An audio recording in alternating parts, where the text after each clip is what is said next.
When I was 10 years old, I had a dream. I wanted to be the owner of a Halloween costume shop and design every single one of the costumes that we sold. Now, I didn't want to accomplish this dream years down the road. I wanted to make it happen right there and then. So I told myself that I would start planning, and when I was ready, maybe 7th grade or so, I would put my academics on hold and begin my shopkeeping career. Now, not knowing about the trials and tribulations that must come with being the owner of a Halloween costume shop, the seasonality of the business to begin with, my creativity was absolutely limitless.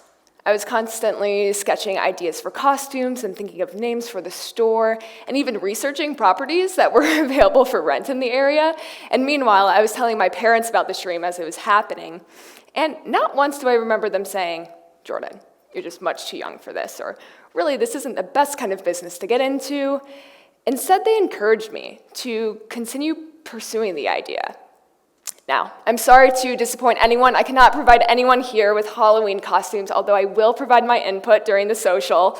No, I'm not the owner of a Halloween costume shop, but it's not because I was only 10 years old. And it's not because I soon became afraid of the responsibilities that the job would entail. It's because, at the end of the day, my passion didn't lie there. And I would discover that passion just a few years later. When I was 12 years old, I volunteered with the Special Olympics. And that first day that I volunteered, one athlete really caught my attention. She didn't win the gold, silver, or bronze, but when she stepped up to the platform to receive her award, she threw her arms in the air and yelled to this crowd of screaming supporters, "I did it, I did it!" And I immediately fell in love with this environment, one that celebrated effort and grit.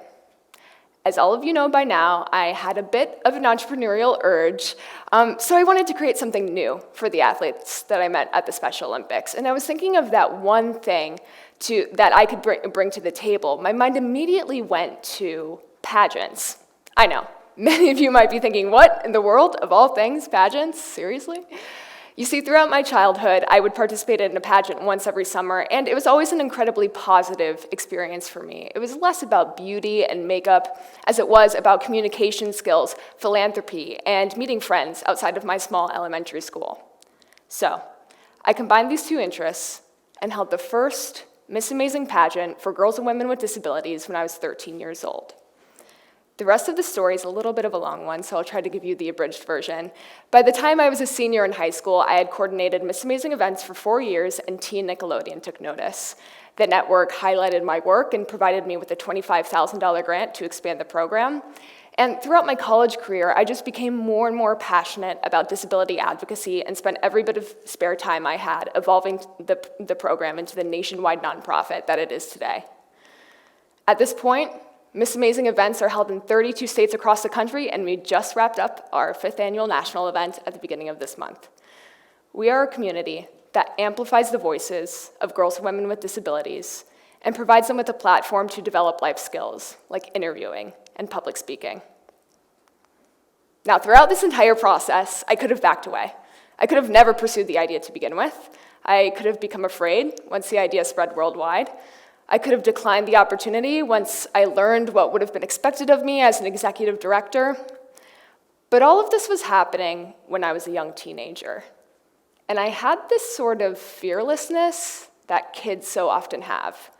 I didn't know what I didn't know about running a nonprofit, but that was my greatest strength. I had absolutely no fear.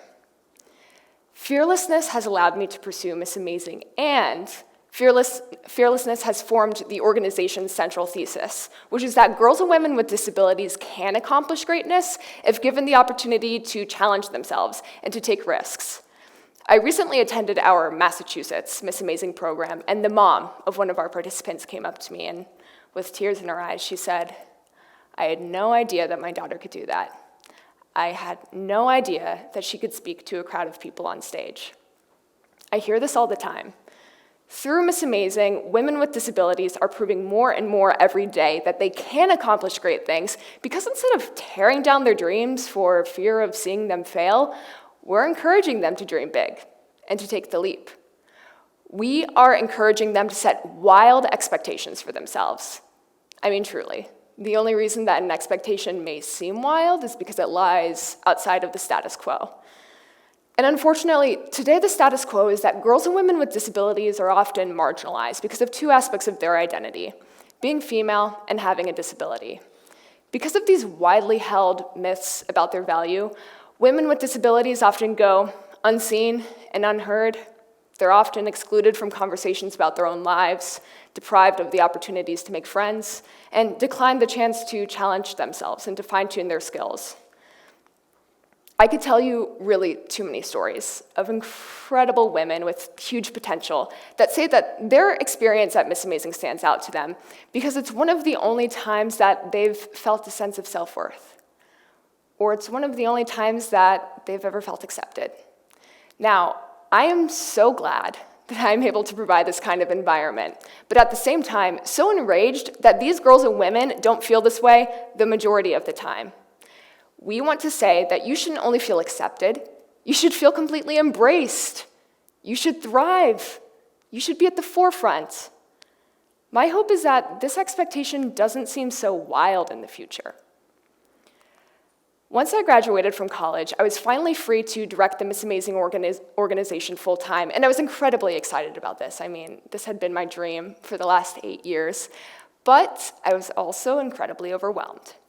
I had this initial moment of paralysis that was directly related to the fact that I had lost a little bit of the fearless girl that had always been inside of me once I started learning more about the responsibilities that I would have. Maintaining the fearlessness that was strongest when I was a child has been much more difficult while growing up and maturing.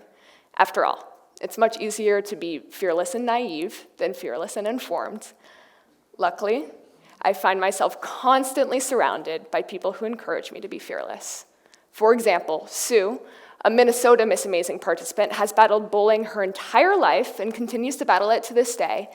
And instead of lashing out with anger or cowering away, she just seems to speak louder and louder about the beauty of diversity and the importance of being kind. It can be difficult to take a leap of faith when you know that you might fall, or you know that the journey might be a long one. But through my experience as a young entrepreneur, and through my relationships with women with disabilities, I have learned time and again that we can only uncover our true potential if we actively keep our inner kid alive.